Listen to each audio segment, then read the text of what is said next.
உங்களுக்கு இங்க doctor பாவ்னிஸ் டென்டிஸ்ட்ல experience எப்படி மேம் இருந்தது? ஆக்சுவலா இதான் எனக்கு ஃபர்ஸ்ட் டைம் டாக்டர் கிட்ட நாங்க வந்து வர்றது.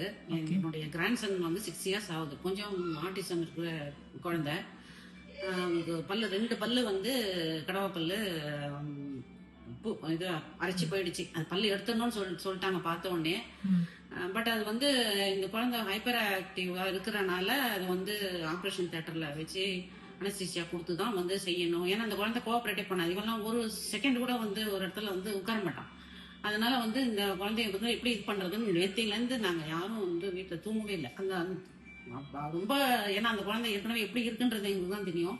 எப்படி இந்த குழந்தை வலியை தாங்க போகுது, இது எப்படி இதை வந்து எடுக்க போறாங்க, இந்த குழந்தைக்கு அனஸ்தீசியா கொடுத்தா எப்படி இருக்கும் அப்படின்லாம் நாங்க வந்து ரொம்ப வந்து பயந்தோம். பட் காலையில அவங்கள வந்து பார்த்தோம். நான் பண்ணிடுறேன் 99% என்னால வந்து இந்த குழந்தையோட இதை எடுத்துட முடியும், நீங்க தைரியமா நீங்க வந்து வாங்கன்னு சொன்னாங்க. சரி நாங்களும் அவங்க சொன்னபடி சொன்ன டைமுக்கு வந்தோம். பாவனி டாக்டரும்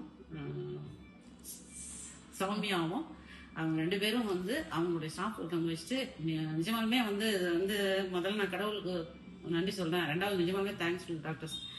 எதிர்பார்க்கவே இல்லை இவ்வளோ அது இந்த மேட்டர் ஆஃப் செகண்ட் இப்படி சொல்லுவோமே, அது நம்ம சொல்றதுதான் இது. ஆனா உண்மையிலே அது நினைத்து தான் நான் வந்து கண்ணாலே பார்த்தேன். எங்களை பக்கத்திலே வச்சே தான் வந்து அவங்க வந்து எல்லாமே வந்து செஞ்சாங்க.